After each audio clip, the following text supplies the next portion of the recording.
Warahmatullahi wabarakatuh. Alhamdulillah ya, kita bisa kembali lagi di pembelajaran biologi hari ini. Mulai pembelajaran hari ini, alangkah baiknya kita berdoa terlebih dahulu yang dipimpin oleh KM-nya. Alhamdulillah, berdoa tidak pernah selesai. Sebelum kita ke pembelajaran, ada baiknya Ibu absen dulu ya. Baik, alhamdulillah ya, Mas pada masuk semua. Nah, minggu kemarin kan kita sudah belajar tentang sistem reproduksi ya. Nah, ada yang tahu gak hari ini kita mau belajar apa? Betul, kita hari ini akan mempelajari sistem imun. Ke materi, Ibu mau nanya dulu, pernah gak sih kalian kelilipan? Pasti pernah dong. Nah, kamu tahu kan rasanya kelilipan itu kayak gimana? Kelilipan debu, gak enak kan ya? Rasanya perih gimana gitu. Nah, saking perihnya mata kamu teh keluar air mata. Nah, tapi setelah keluar air mata itu lama-lama perihnya kan hilang. Nah, kok bisa ya seperti itu? Nah, itu karena debu yang masuk ke mata akan terbuang oleh air mata. Tapi kalau kamu nangisnya gara-gara mantan, air mata kamu kayaknya gak bisa ya membuang perasaan kamu ke dia. Nah, hal ini berkaitan dengan materi yang akan dipelajari, yaitu sistem imun. Ada pula ayat Al-Quran yang berkaitan dengan sistem imun ini, yaitu Quran Asy-Syura ayat 80. Boleh dibacakan ya? Baik, terima kasih sudah membacakan dan maknanya ya. Nah, ada pula hari ini ada 6 tujuan pembelajarannya. Yang pertama, peserta didik dapat menghubungkan mekanisme pertahanan tubuh dengan Quran Asy-Syura ayat 80.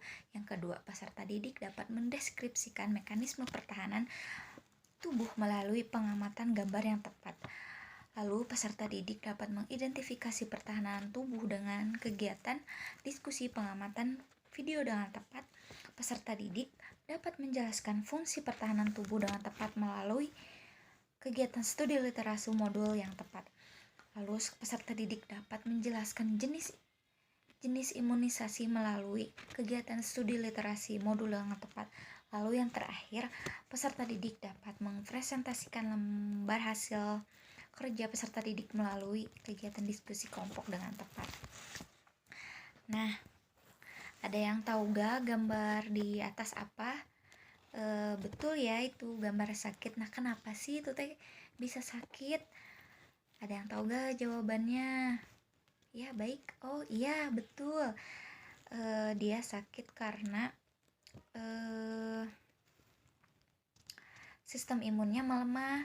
Nah, terus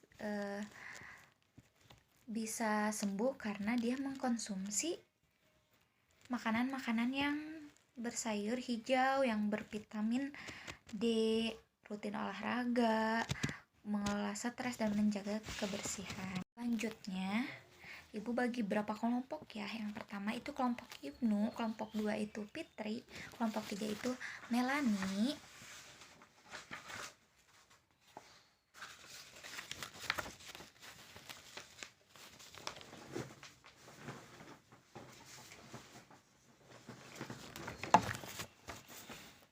Materi ya. Nah, sistem pertahanan tubuh atau sistem imun ini adalah sistem yang melindungi tubuh dari partikel bahaya, patogen, benda asing dan penyebab penyakit serta sel-sel tubuh yang bersifatnya abnormal. Nah, sistem imun ini terbagi menjadi dua. Yang pertama, sistem pertahanan tubuh spesifik. Yang kedua, sistem pertahanan tubuh non spesifik. Nah, pada saat tubuh pertama kali mendapatkan serangan dari luar, nah yang bekerja terlebih dahulu yaitu sistem tubuh non-spesifik. Jika serangan tersebut berhasil menembus pertahanan non-spesifik, barulah terjadi sistem pertahanan tubuh spesifik yang akan bekerja. Nah, hari ini yang akan dibahas adalah pertahanan tubuh non-spesifik.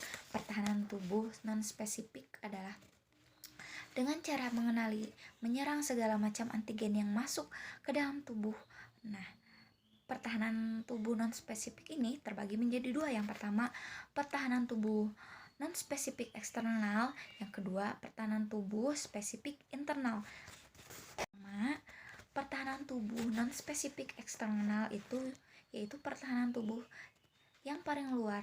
Tugasnya melindungi dari antigen supaya tidak masuk ke dalam tubuh, contohnya kulit, membran mukrosa, atau selambut lendir, dan kelenjar mata. Untuk pertahanan tubuh non-spesifik internal, yaitu pertahanan tubuh yang akan bekerja jika ada antigen yang bisa menembus pertahanan tubuh non-spesifik internal. Pertahanan tubuh non-spesifik internal ini dapat melibatkan aktivitas sel darah putih seperti neutrofil dan makrofag untuk fagositosis atau memakan antigen pada patogen berbahaya. Yang kedua, eosinofil untuk menghancurkan patogen multiseluler seperti cacing. Yang ketiga, ada sel NK atau natural killer untuk membunuh sel yang terdeteksi atau sel MATS yang terlibat dalam inflasi atau peradangan. Nah, ada pula fungsi sistem pertahanan tubuh.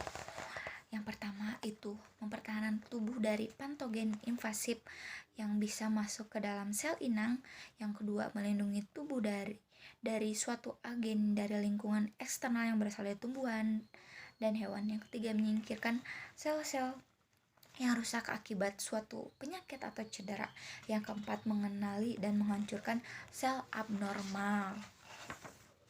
Untuk memperdalam ilmu atau menambah wawasan, udah ibu bagikan ya link di Google Classroom-nya, silahkan buka. Pada sudah dibuka, ini ada LKPD sama kalian dijawab nanti kalau udah kita presentasi ke depan. Waktunya 10 menit ya, silahkan untuk presentasi karena waktunya udah selesai. Kelompok 1 ada Ibnu, kelompok 2 itu Fitri, kelompok 3 itu ada Melanie. Boleh silahkan presentasi. Jangan untuk teman-temannya yang udah berani maju ke depan buat presentasi ya. Nah, setelah kelompok selesai presentasi, kita juga selesai pembelajaran hari ini. Untuk kesimpulannya, ada yang tahu gak? Baik, Jijah, silahkan. Cukup sekian pembelajaran hari ini. Jangan lupa baca-baca lagi. Nah, untuk minggu depan kita belajar sistem imun. Apa tadi? Kan yang tadi ada non-spesifik. Buat minggu depan yang betul, yang spesifik ya. Ibu tutup ya. Assalamualaikum warahmatullahi wabarakatuh.